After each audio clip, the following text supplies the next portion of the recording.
Okay, so get this. A country appoints an artificial intelligence to its government cabinet. Yeah, you heard that right. Not a minister for AI, but an AI as the minister. I know, it sounds like something straight out of a sci fi movie, but this is the very real story of Albania's incredibly audacious and pretty chaotic political experiment. And those were the words that flashed up on a screen in the Albanian parliament. They were delivered by the world's first ever AI minister, a virtual assistant named Diella. And as you can probably guess, her first day on the job, well, it was anything but ordinary. I mean, it was absolute chaos. In protest of this AI even giving a speech, opposition lawmakers just started throwing bottles and whatever they could find on their desks right at the prime minister. The whole session, which was supposed to be a debate, was over in just 25 minutes. So you have to ask, who is this AI that caused such an incredible uproar? Well, her name is Diella. In Albanian, that means sun. And that name was picked for a reason, to symbolize transparency. She's been given the role of Minister for Public Procurement. But, and this is important, it's a symbolic role. See, constitutionally, a minister has to be a human citizen over 18. So Diella won't actually be casting any votes. But her mission? Oh, that's very, very real. So why? Why would a government take such a radical, headline-grabbing step? To really get that, you've got to understand Albania's long and really difficult battle with corruption. And this isn't just some internal problem, it's tied directly to the country's single biggest foreign policy goal. Take a look at this number, 80 out of 180. That's Albania's rank on Transparency International's 2024 Corruption Perceptions Index. Now, that's actually an improvement, but it still points to a massive challenge, one with huge international implications.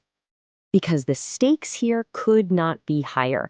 Albania is pushing hard to join the European Union by 2027, but Brussels has made it crystal clear. Cleaning up corruption is the number one main precondition for getting in. The pressure is absolutely immense. And this problem runs deep. Experts have described Albania as a hub for international gangs laundering money, with graft that goes all the way to the highest levels of government.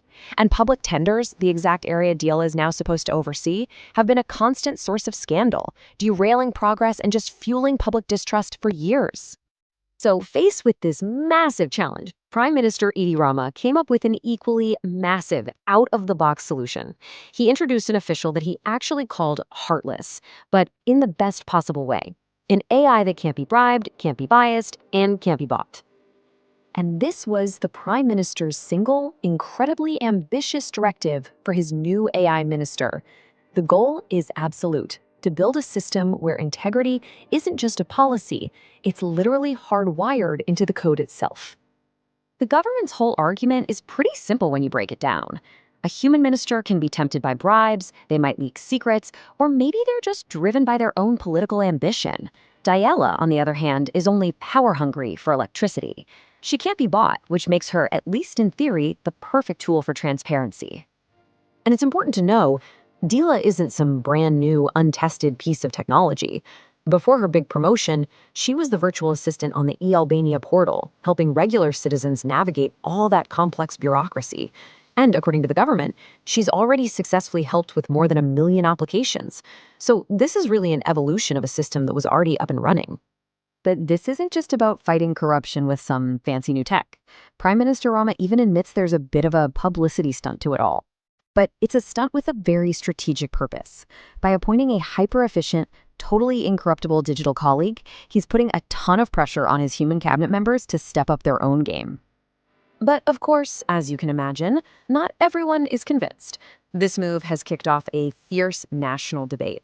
Critics see it as a dangerous gimmick that really undermines the Constitution, while others see it as a constructive, even if it's a little theatrical, step in the right direction. The reaction from the opposition Democratic Party was immediate and, frankly, scathing. They've called the whole thing a propaganda fantasy and a virtual facade, and they've even vowed to challenge the appointment in the country's constitutional court. But then you have financial experts offering a more nuanced take.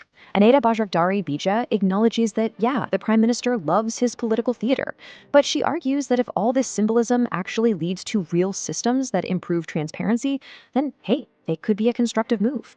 The spectacle just has to lead to actual substance. And then there's the big one, the critical tech-focused warning. Political scientist Lutfi Dervishi really cuts to the core of the problem here. An AI is only as good as the data you feed it. If the input is biased or manipulated by an already corrupt system, Diella isn't going to solve corruption. She'll just end up giving it a high-tech stamp of approval. This whole thing just opens up a Pandora's box of tough questions. If you've got flawed data, how can you ever trust the AI's decisions?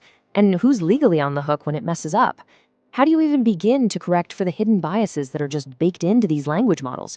And maybe most importantly, what happens to democracy when you start handing over decisions to a machine that can't deliberate or understand context? So let's zoom out for a second. Because beyond Albania's own internal debate, this whole experiment taps into a much bigger idea in global development, the concept of leapfrogging. So, what is leapfrogging? Well, think of it like this. It's the idea that developing nations can just bypass old, expensive infrastructure, like, say, landline phones, and jump straight to the latest tech, like mobile networks. The Prime Minister's vision here is to use AI to leapfrog past more advanced nations that he says are stuck in traditional ways of working. So while Albania is taking this huge, high-risk, high-reward jump, other governments are on a totally different path. You've got organizations like the World Economic Forum and the UK moving very slowly, very cautiously, developing these detailed rule books for how to implement AI ethically and safely.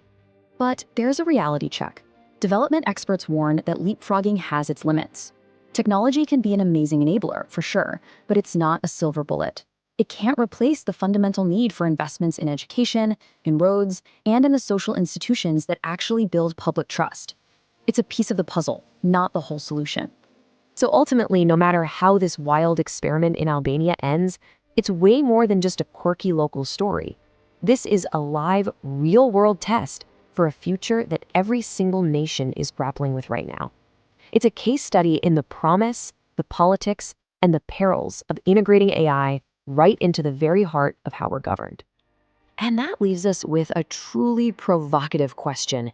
As this technology gets more and more powerful, are we all going to face a choice between the familiar, flawed humanity of our leaders and the cold, incorruptible, but maybe unaccountable logic of a machine? It's a question Albania is now forcing the entire world to ask.